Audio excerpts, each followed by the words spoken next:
اب چونکہ قضا کی بات ہوئی کہ اگر قضا ہو رہی ہو تو قضا کرنے سے بہتر ہے کہ وقت کے اندر ایک رکعت پڑھ لی جائے، وہ پوری نماز کے برابر ہو جائے گی.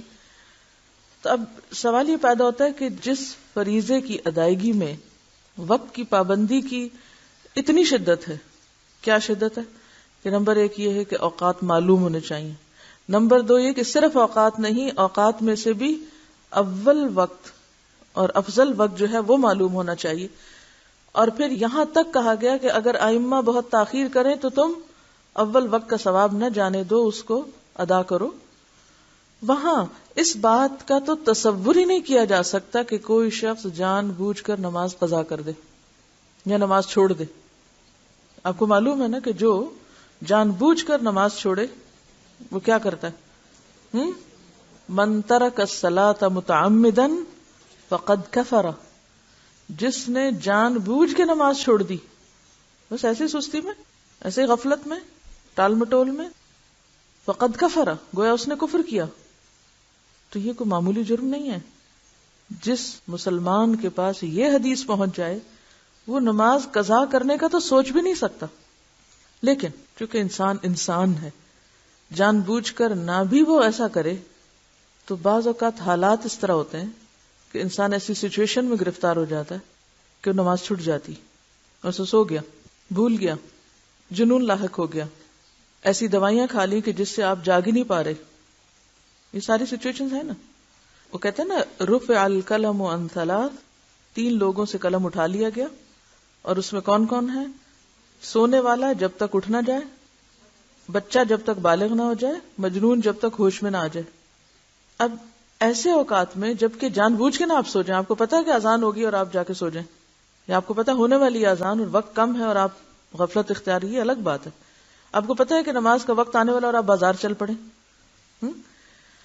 یا گھر سے نکل پڑے کہیں جانے کو، جب آپ کو پتا ہے 10 منٹ میں اذان ہونے والی ہے تو آپ نماز پڑھ کے نکلیں 10 منٹ آگے کے اور پیچھے کا، الا یہ کہ آپ کی ایسی اپائنٹمنٹ ہے کہ جس میں آپ بالکل بے بس ہیں. آپ تو مسلمانوں کے ملک میں رہتے ہیں، الحمدللہ ہر شخص کو نماز کا احساس ہے، لیکن بعض لوگ ایسی جگہوں پر بھی رہتے ہیں کہ جہاں کچھ چیزیں ان کے اپنے بس میں یا اختیار میں نہیں ہیں.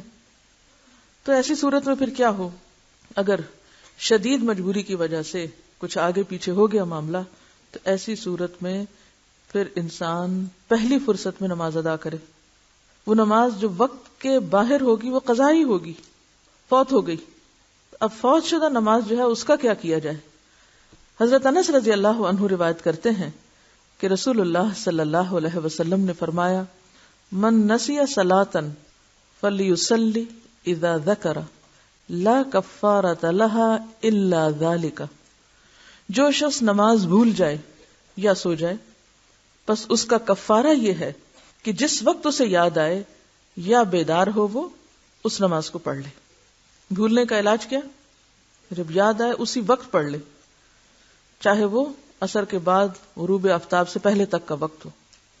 مثلا ظہر کی نماز میں ایسا ہو گیا، اب عصر پڑھ کے ساتھ ہی، چاہے آپ اس کو مکروہ وقت کہیں گے لیکن اس میں بھی پڑھ لے. اسی طرح کوئی شخص سویا ہوا تھا، سو کے اٹھے تو جو ہی اٹھے اسے پڑھ لے. اور اسی طرح کوئی اور مجبوری یا بیماری کہ جس کی وجہ سے وقت کے اندر وہ نہیں پڑھ سکا، تو جو ہی موقع پائے فوراً پڑھ لے. اس حدیث سے معلوم ہوا کہ اگر کوئی شخص نماز پڑھنی بھول جائے اور اس کا وقت گزر جائے تو جس وقت یاد آئے وہ اسی وقت پوری نماز پڑھ لے. اور اسی طرح اگر کوئی شخص سو جائے یا صبح آنکھ ہی ایسے وقت کھلے کہ سورج طلوع ہو چکا ہو تو جاگنے والے کو اسی وقت پوری نماز پڑھ لینی چاہیے، اور اس پر کسی قسم کا کفارہ نہیں ہے. نماز چھوڑنے کا کفارہ کیا ہے؟ نماز کی ادائیگی. قضاء عمری والے مسئلے کی شریعت میں کوئی اصل نہیں، لہٰذا یہ بدعت ہے.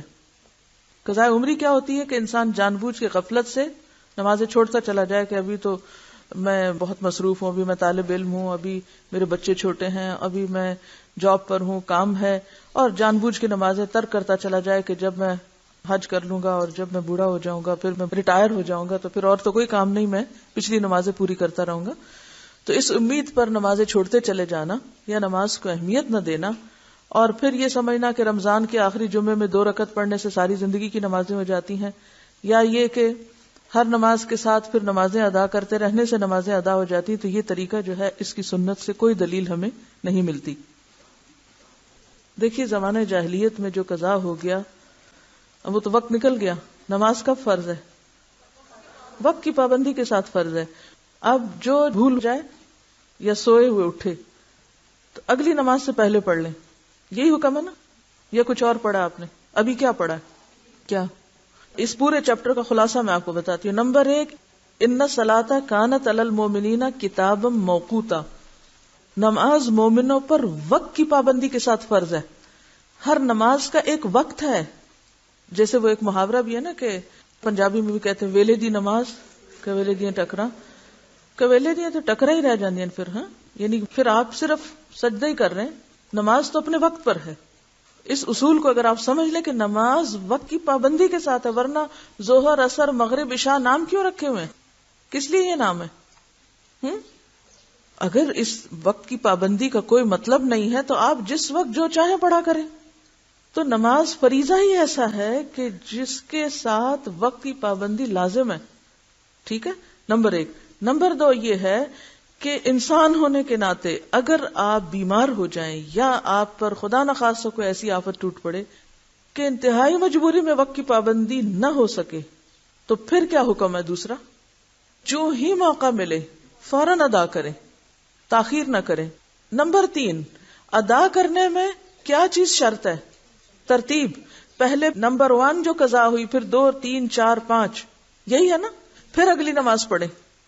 اب آپ وہ پچھلی قضا کرنا چاہتے ہیں تو پہلے تو سارا دن کھڑے ہو کے اب تک جو کچھ چھوڑا ہے وہ پڑھیں، پھر اگلی پڑھ سکتے ہیں. ورنہ تو ترتیب نہیں رہے گی آپ کی. کہ رہے گی ترتیب؟ قضائے عمری میں تو کوئی ترتیب رہتی ہی نہیں.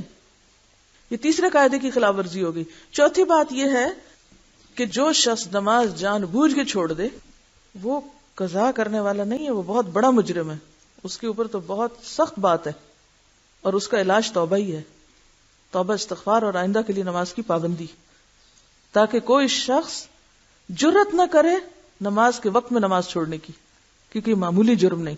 جب ہم یہ کہتے ہیں اچھا یہ بھی پڑھ لو، وہ پچھلے سال کی پڑھ لو، اس سے پہلے کی پڑھ لو، ایک تو سنت میں کوئی ثبوت نہیں اس کا کہ ایسے کچھ واقعہ ہوا ہی نہیں.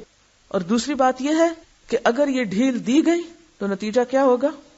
آئندہ لوگ اس کو ایک نارم بنا لیں گے. نمبر 1 توبہ استغفار. نمبر 2 نیکیوں کی کثرت، نوافل کی کثرت، کہ آپ کی کمپنسیشن ہو پچھلی. اب پچھلے فرض وقت کے بغیر پڑھ رہے ہیں تو وہ تو نفل کے برابر ہو گئی، تو وہ اس نیت سے پڑھیں یا آپ ویسے ہی نفل پڑھیں تو نوافل کی کثرت کریں تاکہ جو آپ نے چھوڑا ہے اس کی کہیں سے کمپنسیشن ہو. چوتھی بات یہ کہ اگر آپ کی زندگی نہیں، مثلا اگر آپ اس چیز کو اصول بناتے ہیں کہ لازماً پچھلی ساری ہی دہرا کر اسی نمبر اور اسی عدد میں کرنی ہے آپ کو، تو اس کا نتیجہ یا اس کا مطلب کیا ہے کہ آپ کو پھر اتنے سال مزید جینا چاہیے. ٹھیک ہے. اب اگر